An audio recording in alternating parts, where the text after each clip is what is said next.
Anchor is the easiest way to make a podcast. It gives you everything you need in one place for free, which you can use right from your phone or computer. Creation tools allow you to record and edit your podcast so it sounds great. They'll even distribute your podcast for you so it can be heard everywhere: Spotify, Apple Podcasts, Google Podcasts, and many more. You can easily make money from your podcast with no minimum listenership.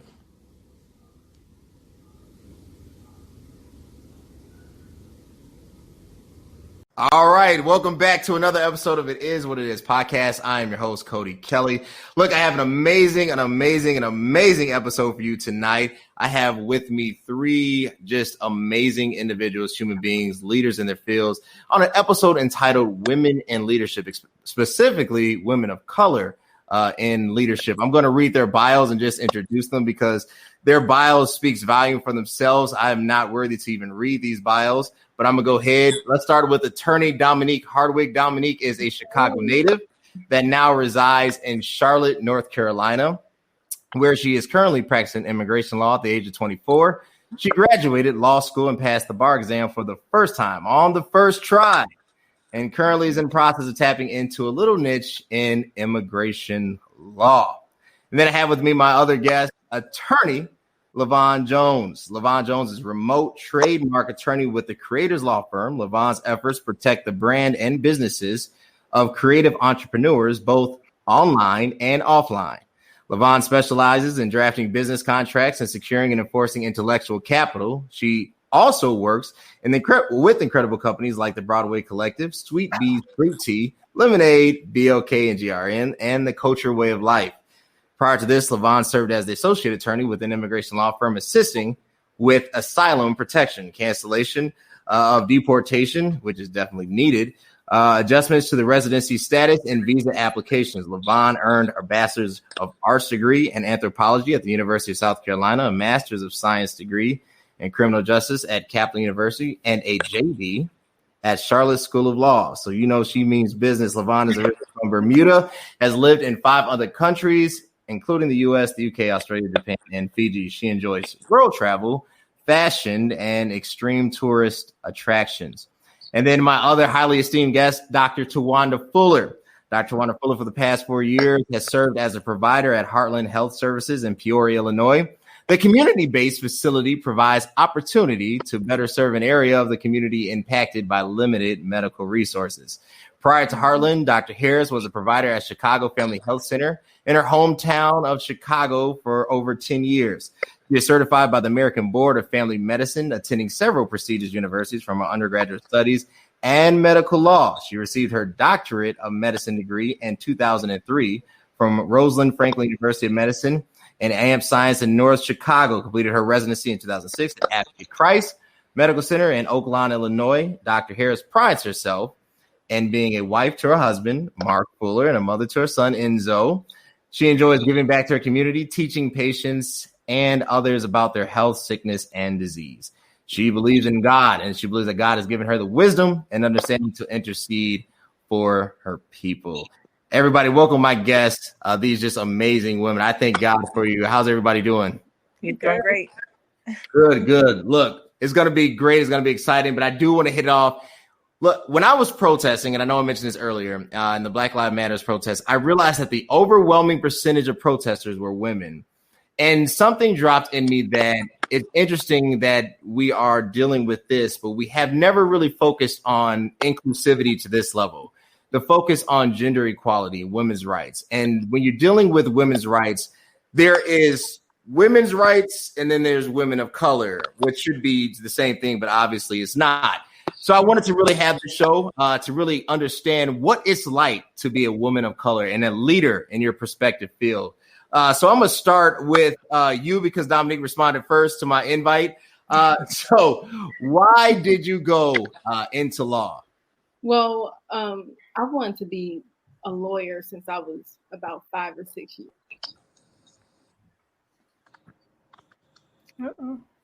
Running debate teams and speech teams and doing different things just to prepare me for this one goal. I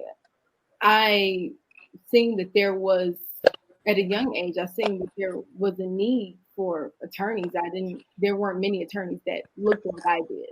especially on television. But you watch Boston Legal and things like that when you were little, and you don't see a plethora of Black attorneys.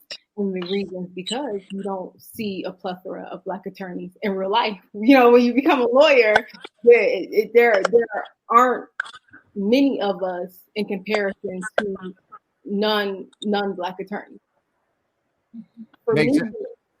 For me, it was about putting, even if I had to be that splash of color, I wanted to be on that TV. I wanted to be in that courtroom, and I wanted to be the one to represent for my people at such a young age. I seen it. I seen the need, and I love to talk, clearly, because I decided to do this. I love to speak. I love to talk, and I have a yearning for justice, not just equality, because equality is, I'm in the same place you are, and even though you started the race, 10 years ago, now equality is I get to start the race too, but you've already been there. So justice will be giving me a 10-year head start, right?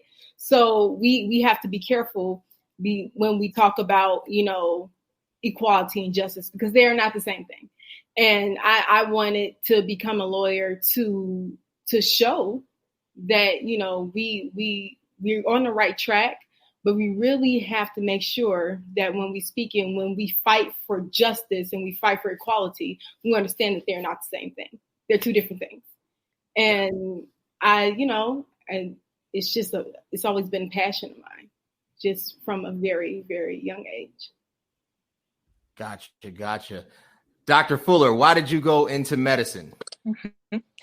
I just want to make a quick correction. You said MD law. Oh, my bad. My bad. That's okay. Even though I did want to be a lawyer when I was little, but God changed that for medicine.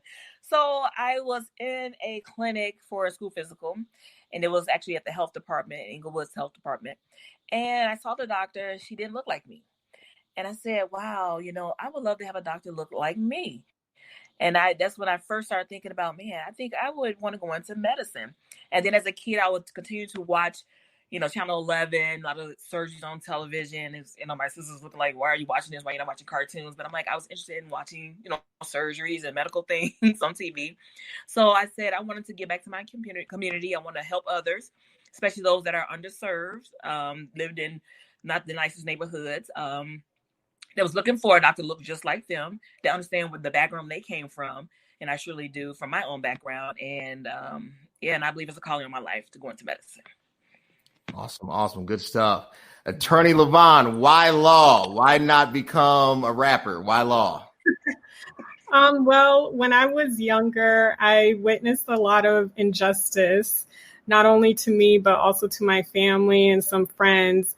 And after seeing them become victims due to a lot of horrible events and things, and it encouraged me to want to try to empower those who find themselves lost and alone and powerless in this country, especially because my family is not American, they are Bermudian. So when we came to this country, we've always felt lost and alone. We didn't know our rights. We didn't know who we can turn to. We didn't know what we can do when horrible things happen to us. So I used to think about becoming a lawyer, but I didn't think I could until several people encouraged me that I could. And so now I think it's probably my purpose to help other people find their own power by utilizing my status as a lawyer. Awesome. Good stuff. You mentioned being alone, and I'll start with you, Attorney Jones, saying that, obviously your family comes from Bermuda and kind of just being lost. What are some of the struggles that you face in your field? Some of us are not, attorneys and whatnot, so we don't know the day-to-day battles beyond Law and Order SUV or SVU, however it's pronounced, right? So what are some of the struggles that you deal with? Well, I don't feel much struggle right now because I'm in a good place, but Right after passing the bar and finishing school and everything like that, one of the main struggles was actually finding employment.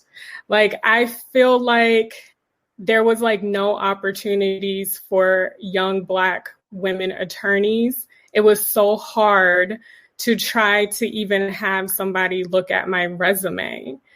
And if I did get into an interview, I can just feel that I wasn't bred the same way as the people in that law firm.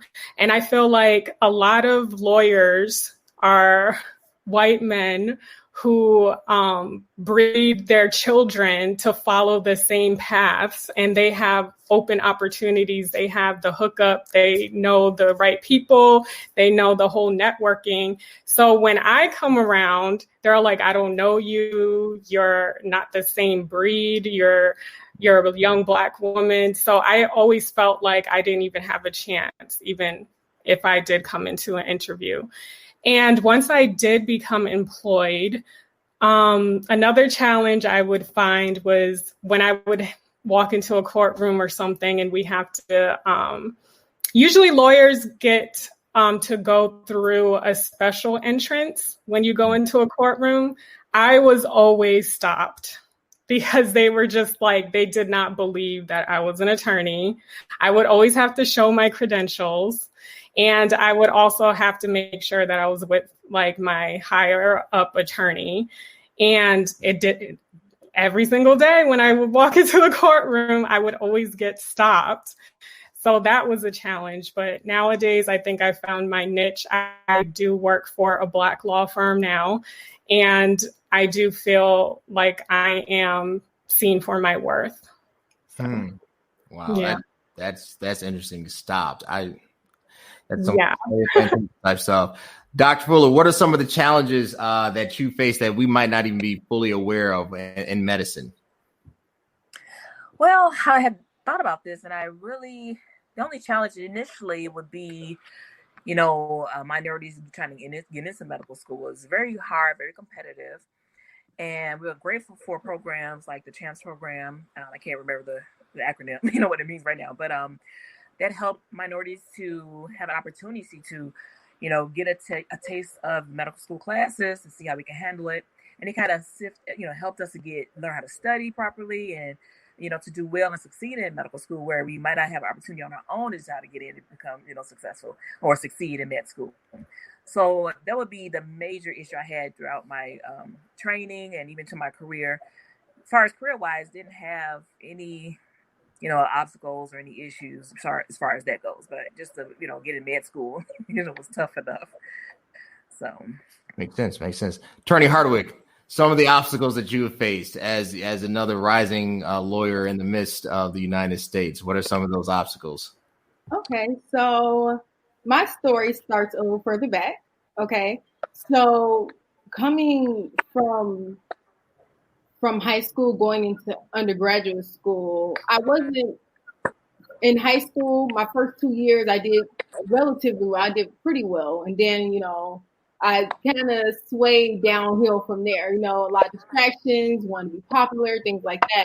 And I actually got into my undergraduate school on probation. Like, we'll let you in, but you're going to have to really show us something. You're going to have to really show us something. And I was like, okay. So I initially went to a counselor because I've always been capable. I've always known that I've been capable. Applying myself is a different story, right? So when I went in to speak with my counselor, white male, I told him we were having a conversation about graduation because the school I went to, they talk about graduation. Your first day in, they talk about graduation. And he was talking about graduation. He was telling me, sometimes it takes students 4 or 5 years to graduate, and that's fine. Sometimes you have to do a victory lap. And I was like, okay. And I spoke to him. I said, well, I really don't care that much for school. So I'm going to graduate in 2 years. He looked at me with so much disdain and so much disbelief. And he told me, he said, well, I don't know about that because you don't have any credits coming from high school, because I did take AP courses, but of course I failed all the exams because I was there to play, not do actual work. And he told me, flat out, he said, it hasn't really been done, and if it were to be done, it wouldn't be done by a student of your caliber. And I looked at him and I said, "Oh, is that a challenge?" Because the way I grew up, I didn't grow up with obstacles being told no. And when I was in primary school, I went to all Black private school. So there wasn't anyone telling us, oh, they're better because we were all little Black kids, right? So I didn't have too many issues with that. And then high school, I went to a public high school, but we were still all Black. So I didn't have too many issues with that. But undergrad was where I really seen the shift, where what is expected of me. I don't even think they expect me to graduate. So just to prove him wrong, I graduated in 1 year, 351 days. Okay, just because I was disgusted with his, like, you can't tell people that. Like, he Right. told me. I mean, it seems unrealistic, right? But tell me it seems unrealistic. Don't tell me I can't do it. So that was my first obstacle. And then going into law school, I took the LSAT, didn't do great, okay? But I'm a very, very... So I graduated top of my class from undergrad in 2 years. So colleges, law schools were looking at me, but they were like, okay, let's see your LSAT. And they got my LSAT, and it's like, no, you have to retake this. And I told them, I said, I'm not going to retake it. I said, you see the work that I did in undergrad. You see that I graduated in under 2 years, which is better than all of your students that they have done, in their entire academic career. And if you want me, you want me. If you don't, you don't. And I just placed X's on those schools. And then one school was like, we have a chance program. I said, sure, that's all I need. All I need is the opportunity to show you that I'm highly intelligent. I'm not taking another exam for you that wasn't created for me. The standardized LSAT exam, really? Like, half the words in the LSAT weren't even words that I could readily identify with. So I said, okay, I'll go through a chance program. Of course, I got full time. And I said, okay, now I'm in, and now I'm going to go ahead and show everyone else that doubted me what life is about. Because I graduated undergrad when I was 20, and then I got accepted into law school when I was 21, and then I went to law school when I was 22. So got into law school, a bunch of obstacles in law school. No one actually tells you how difficult it is. When you speak to attorneys and lawyers, and you just try to get a good feeling, like, how is law school? It's nothing how anyone says it is. It's an absolutely terrible, horrible experience. And I think that in itself was a challenge, to have to look around and see people who don't look like you. We had a number of African American students at our school, but I'll get to that. We have and see people who don't look like you, and see people who their parents are lawyers, and they know the judges, and they have outlines from other students. I'm like, well, I need an outline. I need this. Where did you get that from? And they don't want to help you, okay? Because law school is very political. They're not going to help you. They want you to fail. We're on the curve. We want you to fail. Okay, if you're at the bottom 15% of the class, great. Fell out is better for me. So, and that's how we think. They break us, and they make us think like that. So you run into a lot of obstacles. So people who have advantages that you just didn't foresee going into law school. So that was an issue, being a person of color in law school. And then for my law school, it went through so many challenges. It went through so many things that had to showed me how strong I was. And then when it got to the bar exam, I was told, well, you probably won't pass the bar exam on your first time. Like, Come on, guys, really? Really? You're actually going to tell me that? Mm-hmm. Well, your school's bar passes rate isn't as high as it should be, so you're probably being a number of students who don't pass the bar exam.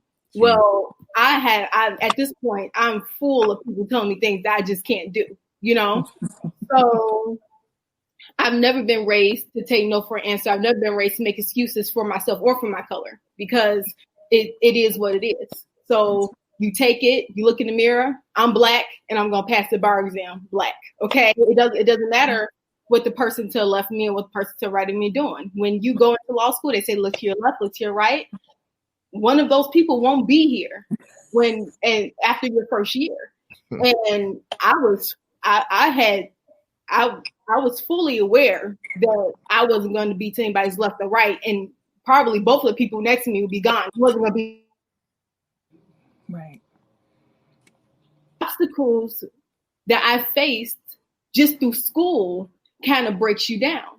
Gotcha. But you either have to take it and say, okay, these are the cards that I've been dealt, and this is how I'm going to deal with it. And then that's what prepares you to go into a workforce. Because after I took the bar exam, I passed on my first time, like Levon did, and I'm thinking like, okay, these people told me I wasn't going to pass. These people told me that I was going to fail law school. They told me all these things. So now I passed the bar exam the first time, and now I'm moving on to getting a great job, right? Well, no, okay, doesn't work like that. It's like you're a lawyer, and people are looking at you and say, "Hey, we're hiring. How many years of experience do you have?" Well, I actually just passed the bar exam last week. Oh, we don't want you. Okay, so on top of that, you're inexperienced. Even if you did a clinic, because I did a clinic in law school. Mm-hmm. You're inexperienced, you're Black, and then you're a woman. So now I'm just like, okay, now it's time for me to start talking to people, and the people who I had to talk to were white people. So, and being a Black woman, I know I ran over my time, Cody. Okay, I'm sorry. You shouldn't ask. You're good. Let me throw this in. It was interesting. Let me throw this in, because you hit upon it. You said you're Black and you're a woman. Mm-hmm. Is there a good old boys club in all of your respective fields? And the reason why I say this is because I have been a VP. I have been in some meetings that felt like a Klan rally, to say the least. I have been in very uncomfortable situations, but if there was a saving grace, it's because I was male. Mm-hmm. If that, as a woman, right? Is there a good old boys club? Is like when you're in this, does it look like everybody, is just XY chromosome? I mean, if so, what is that good old boys club like? And I'll start. Anybody can answer it. Anybody wants to jump in first?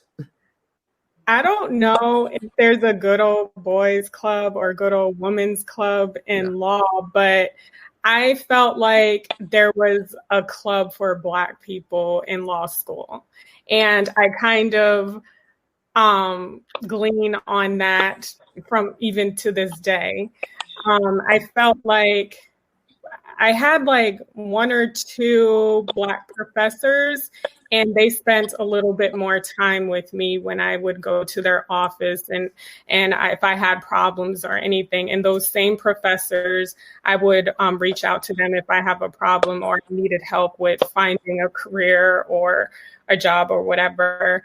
So I feel like we had that kind of club, but I never found any women's club in law. I don't know. Dominique, what you think? I think what Cody is saying is whether or not there is a good old boys club means is there like a all white dominated club where they're like this and they're buddies and they're help their kids and they have like this protect.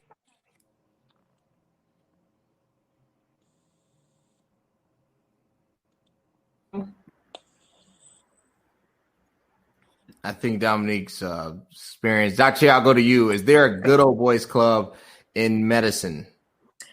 I would have to say no. However, I was just thinking in residency, being a family medicine doctor and the resident, if I'm on a rotation with an OB intern, on the intern, family medicine intern, I would notice that the nurses will want the OB intern to deliver the baby versus me delivering the baby. So it would be more of that type of situation. You know, it depends on what your specialty is when you're doing rotations, who will get the preferential treatment, who will get the most cases and things like that. So I did notice that, but as an attending doctor, I mean, it is what it is. You have your own practice within a practice in a sense. So you're going to get your own patients. You're going to, probably, be given a patient panel, depends on which clinic you go to. And then as patients get to know you and like your bedside manner, then you start getting, family and friends and other providers. Patients may come to you because they like how you handle, things. And so, no, I would say no, there's no good old boys club. In medicine. That's good. That's good to know, because I'm gonna tell you how it is in corporate America. Look, there is a good old boys club, and I have been downtown to some of these private breakfasts and clubs that you have to pay this exorbitant amount to be a member of, and you need a jacket. And it's interesting to say the least, because you feel what they want you to feel. Right, like there's no sign that says like, yeah, you can't be here, but there's definitely a almost hidden sense of power. Mm-hmm. And and I get it. These guys make 7, 8, 9 figures a year. So I get it. Right, there's this sense of entitlement. But it was eye opening for me, because it was the first time that I felt small. And I don't mean small like not qualified. I mean, I got my 2 degrees too. I felt like I was only there to entertain, and I was more of a pet than a person. And so that changed my perception of this whole narrative, right? But I want to get into pay equality. I'm all, some of the things that, I've been placed in charge of with my own company is really looking at and making sure we're diversifying talent. But I want to look at pay equality. Now, I know a difference. Attorneys, especially if you're in private practice, is more by client and opportunity, and then medical doctors, that is set. So it might be a little bit better in your field. But even leading up to that, women make less than men on average. That's just an unfortunate fact. How has that played? Like, have you ever questioned your pay and be like, if I was white, what I'm saying? Like, I've done that. I've questioned my pay and be like, if I was more than 20% of, like something in me would just be like, you just question it. Has that ever dawned on you? And I'll start Dr. T, Levon, and then Dominique.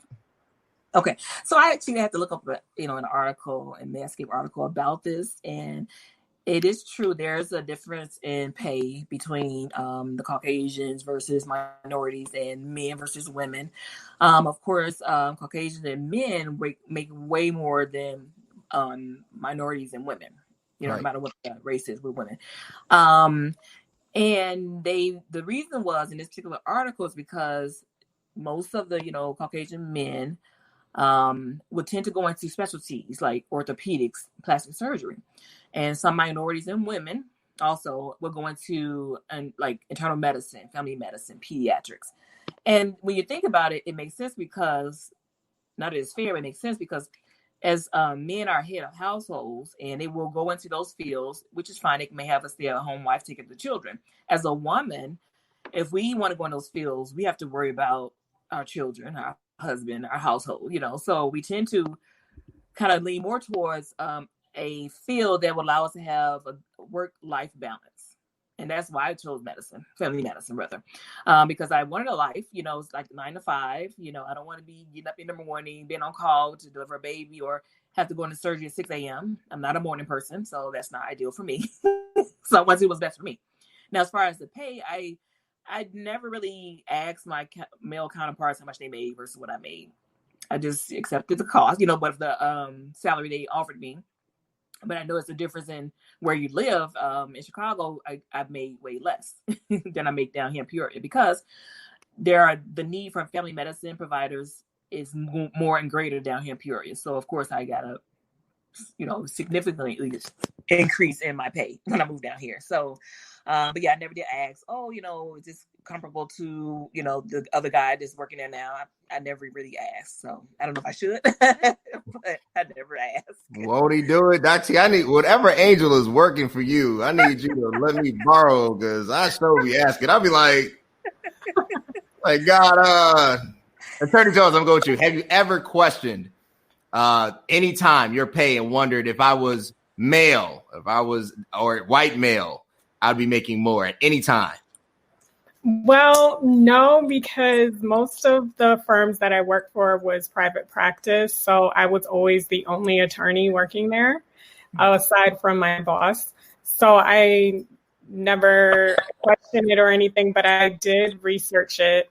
And I did see that women usually are paid like $24,000 a year less than male attorneys. Mm-hmm. So I know that there is still a problem with that in my field.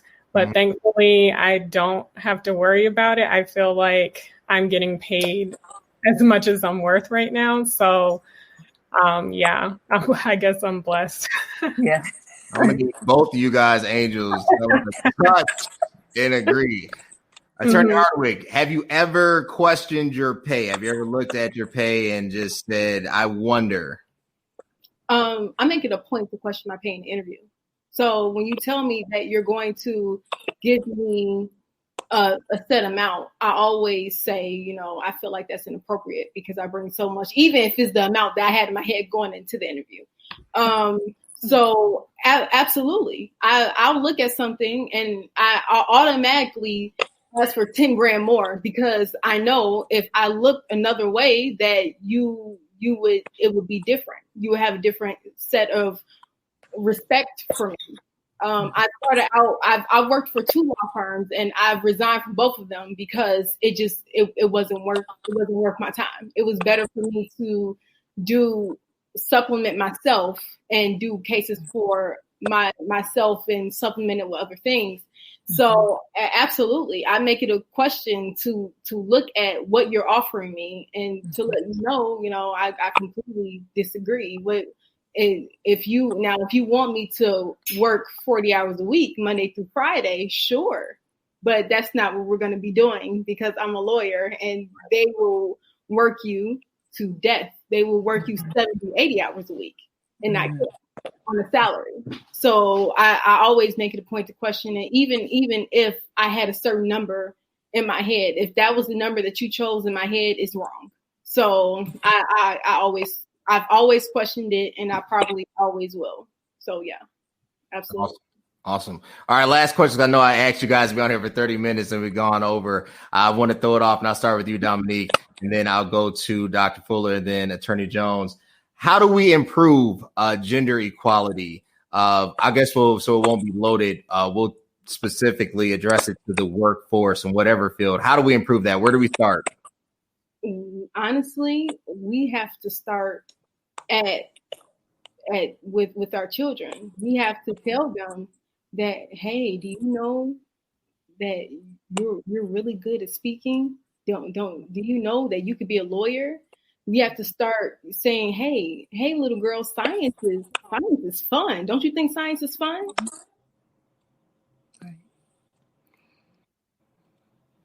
Makes sense.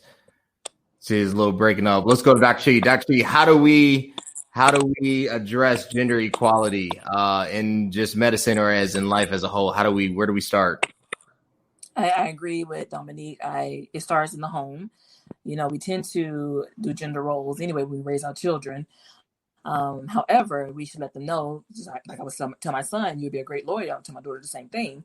And, whatever field, it doesn't matter, because we typically think, oh, doctors are male, nurses are female, and when I come in a room, they're like, oh, I thought you were a man. Like, my first name is Tawanda, but they just told me your name was Dr. Harris. Like, okay, so it's going to take more of us, women, Black women in the field, number one, and then making sure we stand up for ourselves and say, no, I am not a nurse. I am the doctor. I'm your doctor. But it's something we have to teach our children at home and just, try to encourage, women to go into these fields and not be afraid. Yeah, it might be more male dominated in law. But you as a woman can still do it in, whatever field. It doesn't matter. Engineering, that's mostly male dominated. So yeah, we just shouldn't limit our girls, our daughters. We should not limit them. Makes sense. Attorney Jones, where do we start? How do we improve gender equality? Well, I think it would be best if more companies, more law firms, more hospitals, more everything place more women in leadership roles.